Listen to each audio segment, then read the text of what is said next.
Mari kita belajar tentang panca indera yang ada pada manusia.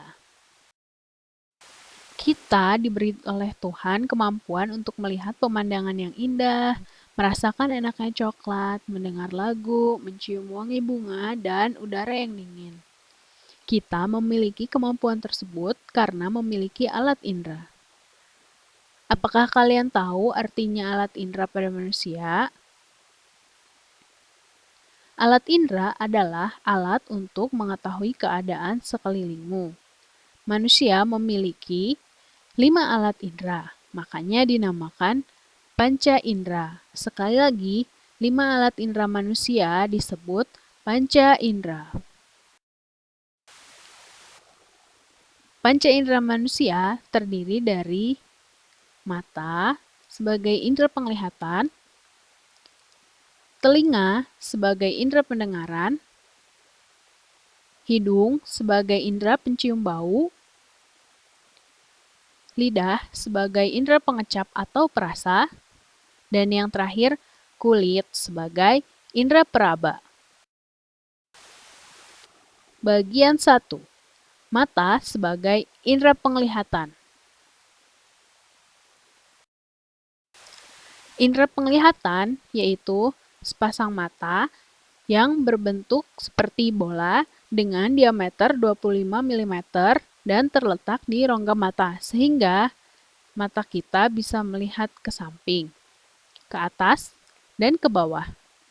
Cara kerja mata sangat bergantung kepada cahaya. Jika cahaya masuk ke mata, maka mata dapat melihat. Mata memiliki 3 bagian, yaitu bagian luar atau bagian pelindung mata. Bagian ini berfungsi untuk melindungi mata dari kotoran, debu yang masuk ke mata. Kemudian, ada bagian dalam atau bagian yang berfungsi untuk melihat serta bagian pelengkap yang berfungsi untuk membantu proses penglihatan. Bagian luar atau pelindung mata berfungsi untuk melindungi mata dari kotoran debu yang masuk ke mata. Bagian ini terdiri dari alis, kelopak mata atas dan kelopak mata bawah, serta bulu mata. Alis berupa rambut yang tumbuh di atas mata, berguna untuk melindungi mata dari keringat atau air yang mengalir dari dahi. Kelopak mata terdiri dari kelopak mata atas dan kelopak mata bawah.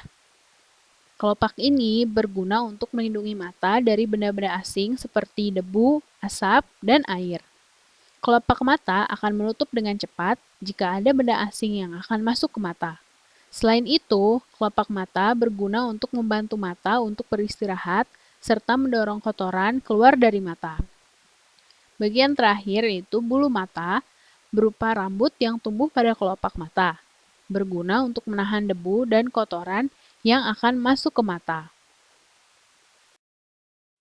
Bagian selanjutnya adalah bagian dalam mata. Bagian ini terdiri dari kornea atau selaput bening, lensa, pupil atau anak mata, iris atau selaput pelangi, sklera, retina, dan saraf penglihatan. Kornea adalah bagian mata paling luar berupa selaput bening. Kornea berfungsi untuk meneruskan cahaya yang masuk menuju retina. Kornea ini dibasahi oleh air mata agar tetap lembab dan terhindar dari kotoran yang menempel. Lensa tidak terlihat dari luar. Lensa berada tepat di belakang pupil. Lensa berfungsi untuk memfokuskan cahaya yang masuk ke mata, sehingga kita dapat melihat benda secara jelas. Lensa juga berfungsi untuk meneruskan cahaya yang masuk agar jatuh tepat pada retina. Lensa dapat mencembung atau memipih. Kemampuan lensa untuk mencembung dan memipih dinamakan daya akomodasi. Pupil terletak di tengah iris. Pada bagian iris terdapat lubang yang bundar di pusatnya. Lubang inilah yang disebut pupil. Pupil berfungsi mengatur jumlah cahaya yang masuk ke mata. Jika cahaya terang, maka pupil mengecil. Jika cahaya redup, maka pupil akan melebar. Iris adalah bagian mata yang terletak tepat di belakang kornea. Iris memiliki warna karena mengandung pigmen. Namun, warna iris pada setiap ras berbeda-beda loh. Ada yang warna hitam, coklat, biru, hijau, dan abu-abu. Sklera merupakan bagian mata yang berwarna putih. Sklera ini berisi cairan yang encer. Kemudian, bagian yang lain adalah retina. Retina paling peka terhadap cahaya. Retina terletak di bagian belakang. Retina berfungsi untuk menerima cahaya yang masuk, kemudian diteruskan ke saraf mata. Berikutnya adalah saraf mata atau saraf penglihatan, berfungsi untuk meneruskan informasi yang diterima oleh mata ke otak. Informasi itu nantinya akan diproses otak sehingga kita bisa melihat lingkungan sekitar kita. Bagian pelengkap mata terdiri dari kelenjar air mata dan otot mata. Otot mata berguna untuk menggerakkan bola mata sehingga kita bisa melihat ke segala arah. Sedangkan kelenjar air mata menghasilkan air mata yang berguna untuk membasahi kornea mata agar tetap lembab dan melumasi mata agar mudah digerakkan. Selain itu, air mata juga berguna untuk membersihkan mata dari kotoran yang menempel loh. Apakah kalian tahu bagaimana caranya mata kita dapat melihat? Mata bekerja saat menerima cahaya. Cahaya yang masuk ke mata kemudian ditangkap oleh pupil. Kemudian, cahaya tersebut akan diatur. Jika cahaya kurang, pupil akan membuka lebar. Jika cahaya yang masuk sangat berlebihan, maka pupil akan mengecil. Selanjutnya, lensa mata memfokuskan cahaya tersebut sehingga bayangan benda jatuh pada retina. Kemudian, ujung-ujung saraf penglihatan di retina menyampaikan bayangan benda itu ke otak. Setelah diproses di otak, barulah kita dapat melihat benda tersebut.